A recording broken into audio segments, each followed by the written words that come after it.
하나님은 여러분을 세워주시는 분이십니다.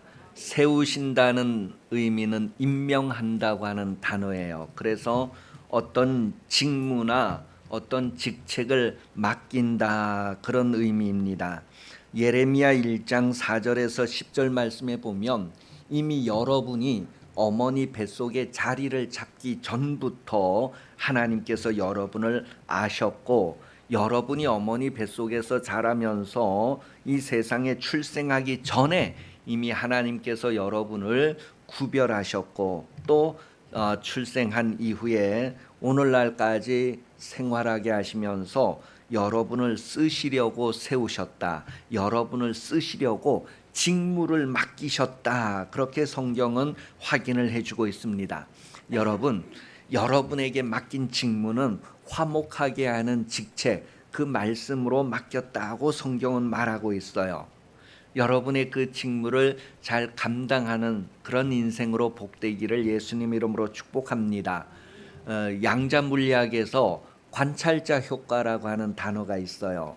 그 관찰자 효과라는 것은 자기가 어떤 것을 관찰할 때에 그 관찰하는 것이 그대로 확정된다는 것을 말합니다. 하나님이 만물을 창조하고 아담 앞으로 이렇게 지나게 할 때 아담이 그 이름을 다 지어줬다고 했어요. 아담이 너는 소, 그러니 소가 되고, 너는 코끼리, 그러니 그 다음부터는 코끼리는 코끼리가 되고 소는 소가 되었다. 그 하나님께서 아담에게 그러한 일을 주셨단 말이에요. 그 아담이 뭐라고 딱 말을 하면 그냥 그대로 확정을 해 주시는 거예요. 그와 같이 여러분이 여러분 자신에게 대하여서 나는 존귀하다, 나는 하나님의 자녀다, 그렇게 할 때에 하나님께서 여러분이 그 관찰하는 것, 여러분이 입으로 시인하는 것을 그대로 이루시는 분이다라는 것을 말해주고 있어요. 여러분이 여러분을 관찰해도 그대로 이루어지는데, 하나님이 여러분을 향하여서 관찰하는 것도 있단 말이에요. 너는 누구다, 너는 누구다. 그렇게 하나님의 관찰이 여러분들에게 이루어지는 인생이 되시기를 예수님 이름으로 축복합니다. 그 성경 말씀을 보면 먼저 그 예레미야 1장 4절에서 10절까지 이렇게 내용에서 보면 그 자기가 자기에게 대해서 관찰할 때에 부정적인 관찰을 하는 모습이 나와요. 아이고, 나는 어리다, 나는 말을 잘 못한다, 나는 이런 약점이 있다, 나는 이런 단점 부족함이 있다. 그 자기가 자기에 대해서 관찰을 한 거예요. 그리고 하나님도 그에게 대해 관찰하는데, 하나님은 너는 할 수 있다, 너는 잘할 수 있다, 내가 너를 도와주기 때문이다, 그런 하나님의 관찰이 있다는 거예요. 그래서 나는 전도 못해요, 그럴 때에 하나님은 너는 전도할 수 있다, 너는 애굽에 가서 전도 못한다고 하는데 내가 보니 너는 애굽에 가서 전도할 수 있다, 필요한 것을 내가 다 주겠다, 그런 모세에 대한 이야기를 성경은 우리에게 보여주고 있습니다. 하나님이 여러분을 바라보시는 대로, 하나님이 여러분을 관찰하시는 대로 그렇게 세워져 가는, 그렇게 만들어져 가는 인생이 되시기를 예수님 이름으로 축복합니다. 빌립보서 2장 13절에서 16절 말씀에 보면 하나님께서 여러분들에게 바라시는, 여러분들을 관찰하시는 모습이 드러나고 있어요. 그것은 바로 하나님의 기뻐하시는 뜻을 위해서 여러분 안에 소원을 두고 행하신다는 거예요. 하나님의 관찰, 하나님의 기대가 여러분 안에 있다는 것을 말합니다. 그것을 이루어가는 인생이 되라는 거예요. 그래서 우리가 그런 인생을 살고 마지막에 가서 내 인생을 돌아보면서 자랑할 것이 있을 때에 나 잘남을 자랑하는 것이 아니라 예수를 자랑하는 그런 인생으로 성공하시기를 예수님 이름으로 축복합니다. 많은 사람들이 나 잘남을 자랑하고 싶어합니다. 자기가 잘났다는 것을 드러내고 싶어합니다. 그런데 여러분은 예수님을 자랑하는 인생으로 드러나기를, 그렇게 성공하기를 예수님 이름으로 축복합니다. 그래서 나의 나된 것은 오로지 하나님의 은혜다라고 고백할 수 있는 그런 성숙한 인생 되시기를 예수님 이름으로 축복합니다.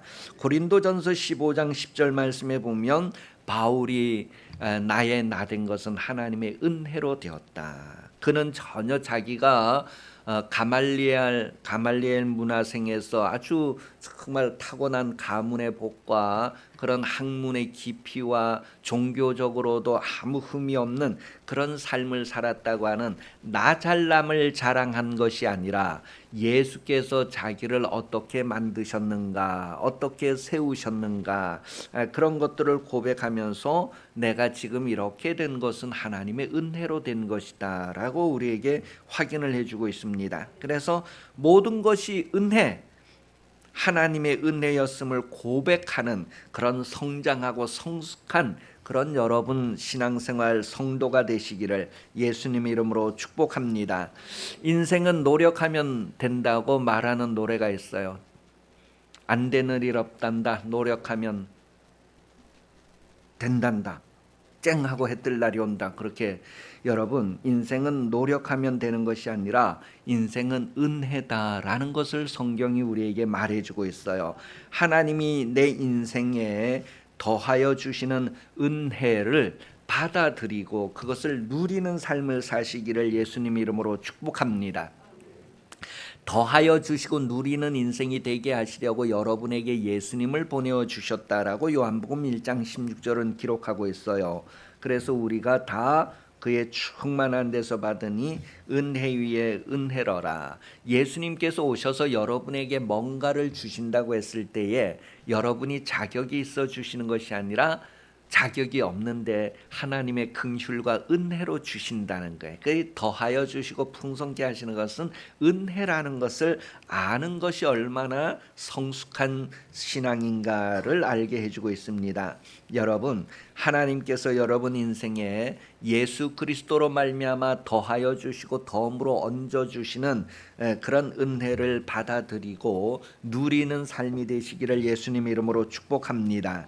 하나님께서 여러분을 바라보시는 대로, 여러분에게 비전을 품고 계시는 대로 그대로 이루어지기를 기도하는 삶을 사십시오. 하나님께서 반드시 이루신다라고 성경은 확인을 해주고 있습니다.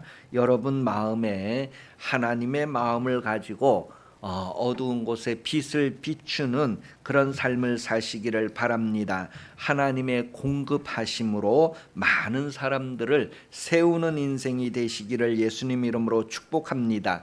이와 같은 내용이 바로 이사야서 58장 9절에서 14절에 기록되어져 있어요. 너가 부를 때에 나 여호와가 너에게 응답하겠다. 너가 부르짖을 때 내가 여기 있다라고 대답하겠다. 그렇게 말하면서 너희 중에서 멍에와 손가락질과 허망한 말을 제하여 버려라. 우리가 다른 사람 목에다 무거운 멍에를 메우는 것, 다른 사람들에게 대해서 시비하고 판단하는 것, 손가락질하는 것, 그리고 헛된 말을 하고 하는 것들을 제하여 버리라, 제거해 버리라. 그 대신 어떤 삶을 살아야 하느냐 10절에 보니까 읽어보겠습니다. 10절 시작.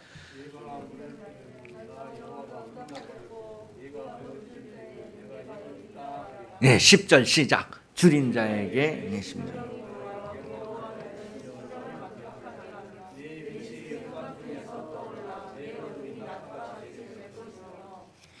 그러니까 어두움의 빛을 비추는 삶을 살아야 하는 것을 우리에게 확인을 해주고 있어요. 12절 보겠습니다. 12절부터 시작.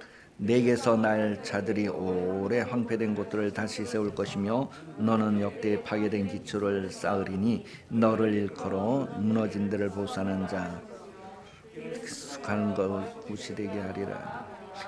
그러니 여러분이 다른 사람들을 막 격려하고 세워주고 그 사람들을 성공시켜주고 하는 그런 삶을 살 것을 이미 말씀해주고 있어요. 그래서 건축자, 다른 사람을 세우는 자라는 그런 소리를 듣게 된다. 여러분이 먼저 하나님 안에서 그렇게 탁 세워진 자가 되면 다른 사람도 확 세울 수 있다고 하는 그런 내용을 말하고 있어요. 그러니 여러분, 하나님이 여러분에게 어떤 비전을 가지고 있는가, 하나님이 여러분을 어떠한 자로 세우는가를 성경은 말합니다. 그런 하나님의 꿈이 여러분에게 이루어지고 여러분들이 또한 다른 사람들에게 그런 꿈을 이루는 삶을 사십시오. 어두운 곳에 빛을 비추는 삶이다라고 말하고 있습니다. 하나님께서 빛으로 그렇게 비추신 것 같이 여러분도 그 빛을 또한 비추는 그런 삶을 살라는 거예요. 안식일에 자기의 즐거움을 추구하는 것이 아니라 안식일에 존귀한 일에 참여하는 자를 오늘 성경은 말해주고 있습니다. 다시 말하면 우리가 주일을 지킬 때에 이 주일은 존귀한 일에 참여하는 날이라는 거예요. 그냥 우리 육신의 즐거움과 육신의 낙을 위해서 일하는 날이 아니다.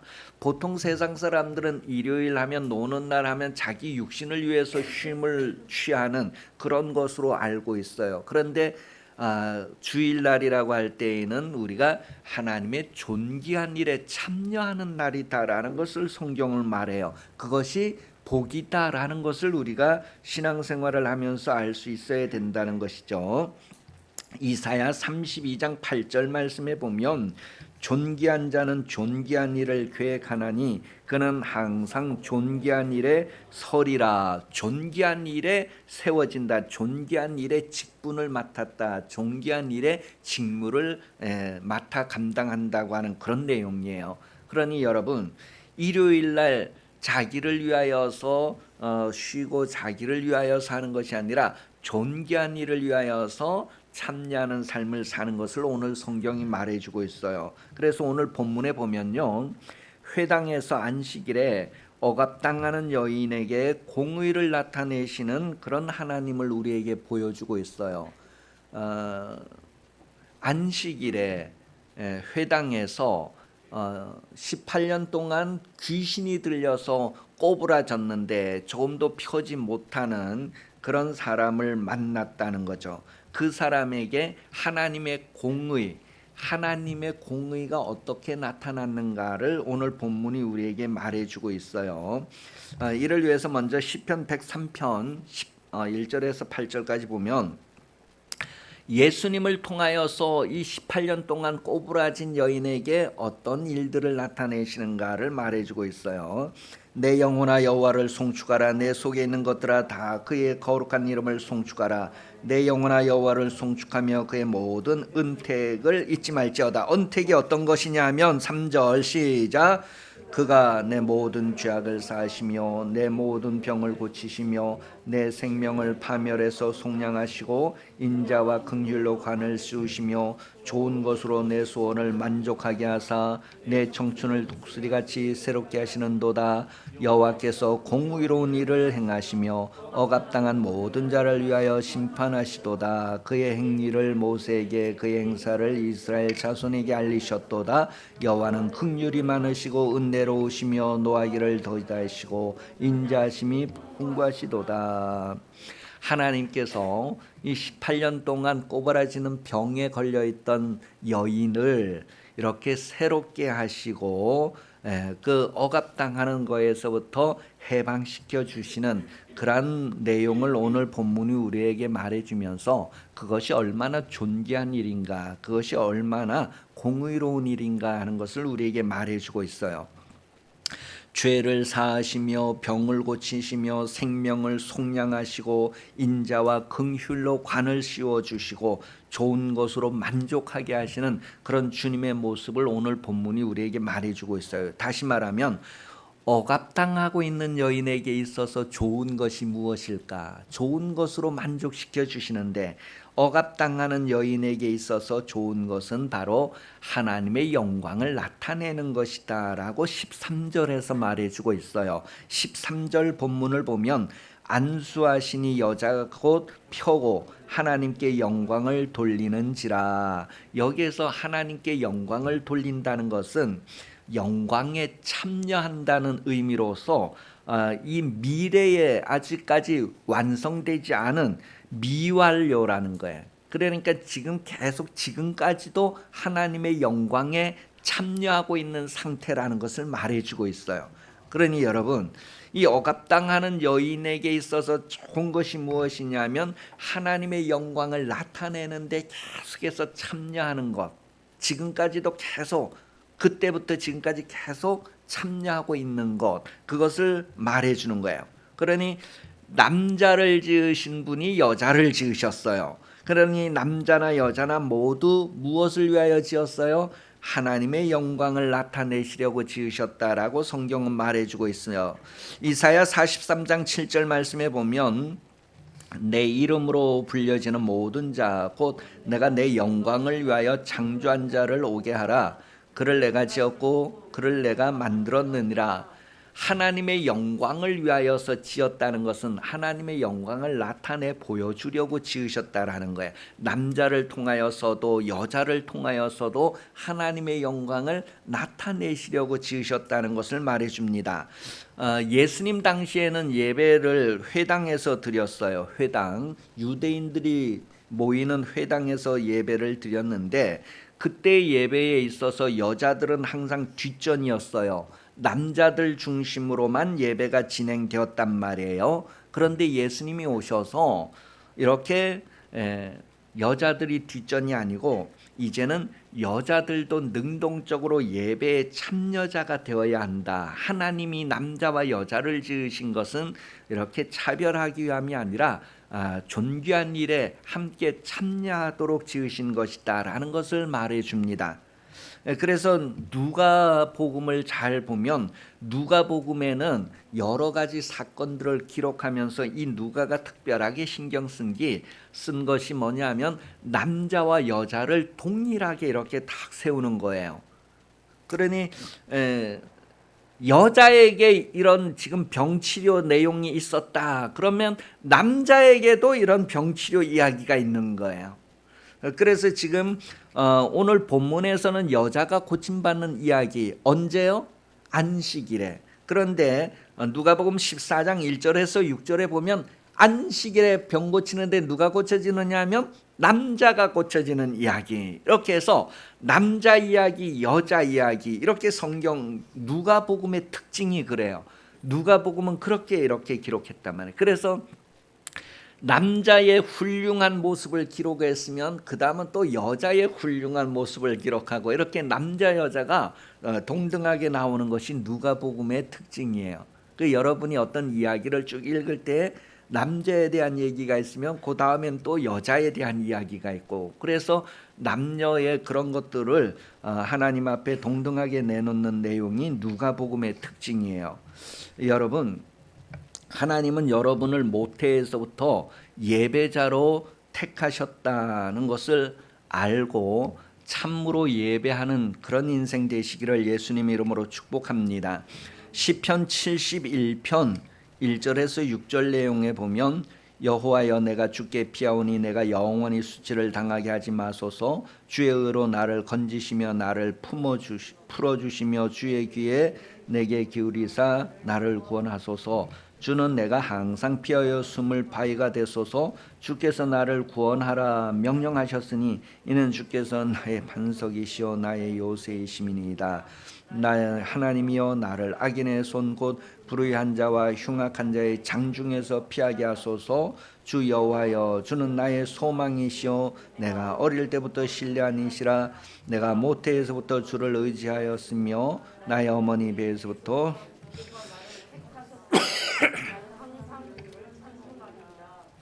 하나님은 여러분을 모태에서부터 어머니 뱃속에서부터 여러분을 택하시고 여러분이 하나님의 찬송이 되게 하셨다. 하나님을 예배하는 자가 되게 하셨다라고 말해주고 있어요. 여러분, 하나님을 예배하는 것은 아무나 할 수 있는 일이 아니다라고 성경은 말합니다.